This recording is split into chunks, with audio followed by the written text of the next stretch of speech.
কে মা? তোমার কি মায়া দয়া বলে কোনো জিনিস নাই? তুমি নিজেও তো দিন দিন কান মায়ের মা নাকি? কে আমি আবার নতুন করে তোর মাথায় বাড়ি দিলাম কখন রে? আমার মাথায় বাড়ি দিলে মনে হচ্ছে না সহ্য করা জানো কে? তোমার বৌমা মাইয়ে বৌমা যে সারাটা দিন না খাই আছে একটা বার কি তোমার খবর না উদিন দিল না? শাশুড়ি নেবে না হোক অন্তত নিন খান মেয়ের মা হিসেবে তো তুমি খবর নেবেন বাড়িতে নাকি? খালি তো মেজো বউ না, বড় বউও তো না খেয়ে রয়েছে। আর তুকারে বউরা যদি শখ করে না খেয়ে থাকে তাহলে আমি কি করব? এখন মনোমন্দির কথা আনছি নে মনোমন্দির সাথে আমার মন তুমি তুলনা করছেন যাও কে? মনোমন্দির সাথে আমার মুখ কোনো সময় মানিয়ে অন্য ঝগড়া করে মনোমন্দির মুখের সামনে তুমি যদি ঘ্যাঁড় ধরো সেই ঘ্যাঁড়ও তো কুচি কুচি হয়ে যাবি। এখন সে কান্দে কিনছেন জন্য মানিয়েও দিনবি আবার খাইয়েও দিনবি তাই না?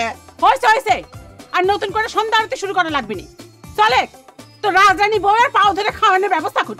আমার ধরার কথা উঠছি দেখে মা, দেখলে তো আমার মুখ তোমরা সবাই মিলে কত মা এখনো কাও কথাই আছে না দৈনিক বানিয়ে হরি ভক্ত হয় না। মনের তেমনি আমার মুখ তোমার আদর করবেন ইঞ্জি নাই করে তাহলে মানে থাক নেওয়ার দরকার নাই।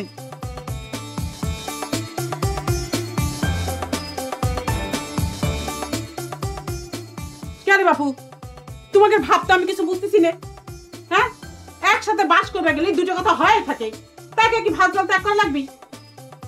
আমি ভাত না খাওয়া থাকলে তো কারো কোনো ক্ষতি হচ্ছে না, সারাদিন তো চলেই গেছে, এখন আর কারো দরদ দেখানো লাগবে না। কথাবার্তা একটু ঠিক করে কই মেজে বৌমা, তুমি তো ভারী বিয়াদব নিয়ে। আমি কি তোমার সারাদিন না খেয়ে থাকবার করছিলাম? আপনি কবেন কে? আমি তো এই বাড়ির কোনো কাম করি না, ভাত খাবো কে? আরে বাপু কলামি তো, ঝগড়ার সময় তো কত কথাই হয়। তোমার শ্বশুরকে আমি কথা শুনাইনি, তারপর তো মিলমিশ হয়ে যায়, তা না হলে সংসার টিকবে কেমন করে? আপনার সংসার করার ঠেকা আছে, আপনি মিলমিশ করেন গে, আমার মিলমিশ করার কোনো ঠেকা নাই। তোমার সংসার করার ঠেকা নাই? তাহলে তোমার বাবা বিয়ে দিছিল কি জন্য?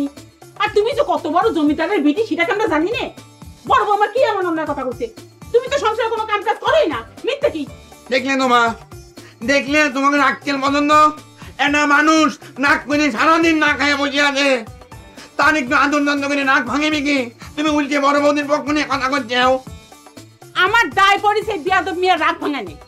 তোর বউ রাধারানী সাজেছে আর তুই কেষ্ট ঠাকুর সাজে তার মান ভাঙা। তুই আমার কিসের জন্য অপমান করার জন্য দায়কে নিয়ে তুই সেই কথা কর। আমি কারো এখানে ডাইকে আনবার যাইও নাই, কারো কথা শুনবারও চাই না।